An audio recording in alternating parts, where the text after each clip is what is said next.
Okay, so today is Martin Luther King Day, the day where we honor the man who may be the greatest hero America has ever produced, Martin Luther King. Now, MLK is a hero so beloved and so treasured that both Republicans and Democrats try to claim his legacy.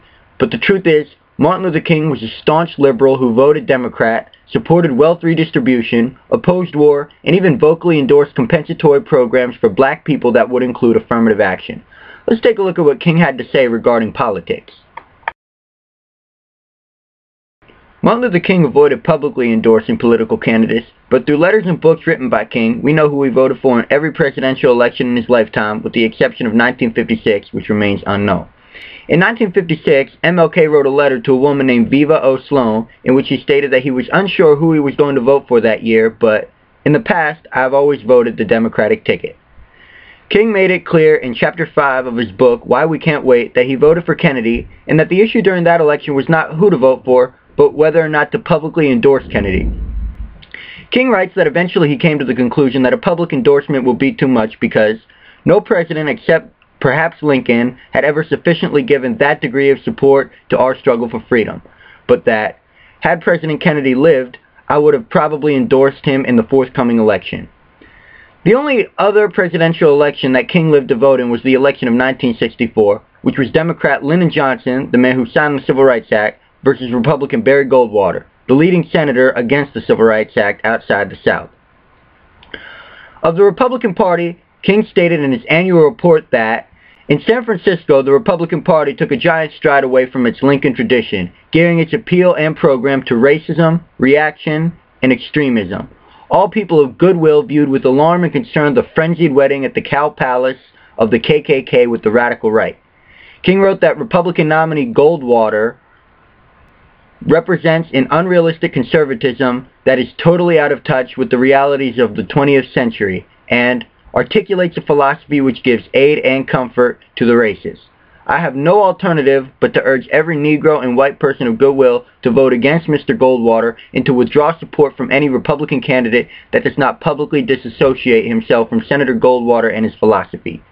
On the other hand, King had mostly nice things to say about Democrat Lyndon Johnson. In Chapter 4 of Why We Can't Wait, King said that Johnson represented the new white elements of the South whose love of their land was stronger than the grip of old habits and customs. So, there you have it. We know who King voted for in every election except 1956. In a 1952 letter to his wife, Martin Luther King wrote, I imagine you already know that I am much more socialistic in my economic theory than capitalistic. Capitalism, started out with a noble and high motive, but like most human systems, it fell victim to the very thing it was revolting against. So today, capitalism has outlived its usefulness. Do those sound like the words of a Republican or a Democrat to you? King also frequently stressed that America needed a redistribution of wealth with statements such as, call it democracy or call it democratic socialism, but there must be a better distribution of wealth within this country for all God's children. He also frequently advocated other liberal economic policies such as a higher minimum wage, job training, government spending on social welfare programs, guaranteed income, and public sector jobs for those who can't find jobs in the free market. It should also be noted that King's March on Washington called for a minimum wage that would be $15.27 in today's money. Martin Luther King made it clear in Why We Can't Wait that equality under the law alone was not enough and that compensatory treatment, which would include affirmative action, is necessary in order to have true equality among the races. He likened it to a foot race where one sprinter, symbolic for the white race, gets to start 300 years before the other race, and also pointed out, a society that has done something special against the Negro for hundreds of years must now do something special for the Negro. When asked in a Playboy interview whether he supported a program of preferential treatment for black people and other minorities, King replied, I do indeed, stating that if veterans should be able to receive special treatment, the minorities should too. On top of that, King and the SCLC launched a campaign known as Operation Breadbasket, which is often viewed as the first affirmative action campaign. Martin Luther King was well known for his advocacy of nonviolence. He made his opposition to the war in Vietnam well known and frequently expressed his frustration with the fact that America spent more on the war than on social welfare, calling it a spiritual death.